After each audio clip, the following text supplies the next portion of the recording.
At what stage is it right to start thinking about this is the business, it's an asset, I can see the exit plan. How do we start planning assets outside of the business or another business or another investment? When's the right time to kind of start having that, at least thinking about it?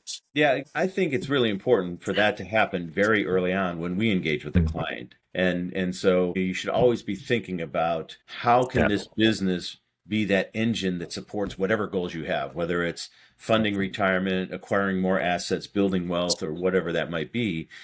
A business is an engine for you to accomplish that. Now, if you don't have that, then why are you in business, right? You don't want to have a business just to have tax breaks or Yeah. shield revenue. You want that business. People take that investment, they take the risk to get something more than if they go to work for somebody and get a paycheck. And so the idea is, what do you have in terms of the business? What can it do to support the goals that you have? And then how do you make it, hit the numbers that you need it to hit in the time frame that you want? And that's where we can help our clients. Yeah, no, I just think it's I know from personal experience, when you're very focused in a business, you're not thinking, well, with that surplus cash, I should either be buying an apartment to rent out, or I should be, investing in Bitcoin. You're very focused in the zone on your business, and having very refreshing. It must be highly educational to hear someone, who knows your business and knows you personally to say, well, here's some other ideas which are probably new to the person. Yep. Yeah, and we bring perspective to the table. We deal with over 500 businesses on a regular basis, and so we know how small businesses operate, and we know the financial side of it.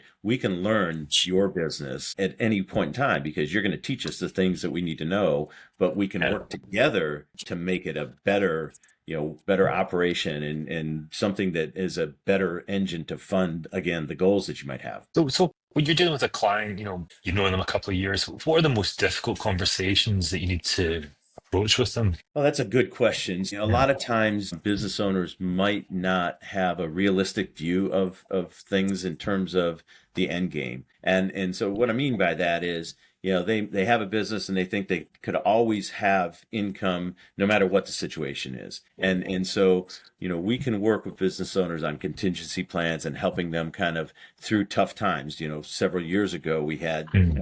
a major event and there were a lot of business owners that struggled. The one thing that we did to help them was provide education, provide information, but be there to help them kind of look at the situation and help manage through it and just be realistic about what your expectations are.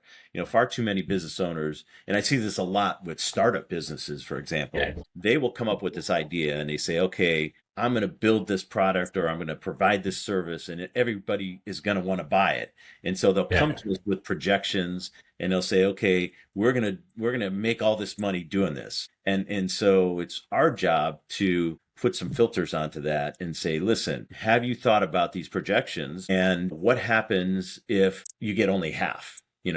What if only half of the people come to buy your product? Is this still a sustainable business? Does it still work? Do the numbers still make enough for you to carry on? Or, if not, what do you have to do to get you to that point? So, those are tough conversations. And a lot of Yeah. times a business owner hasn't thought about all of that. They just see kind of what's in front of them, or they know their window about their business, or everything that's going on with their business, but they haven't thought about some of the other things that we might have experienced because maybe we've dealt with it with another client that's gone through a similar thing, or we might have other businesses that have dealt with certain issues, and so we can be that person that comes at it with a different lens and that's outside of the business and that's not kind of immersed in the day to day, and say, okay, have you thought about this, or what happens if this were to change, and so on and so forth. So those are the things that we do with our clients, and it's important for us to kind of be that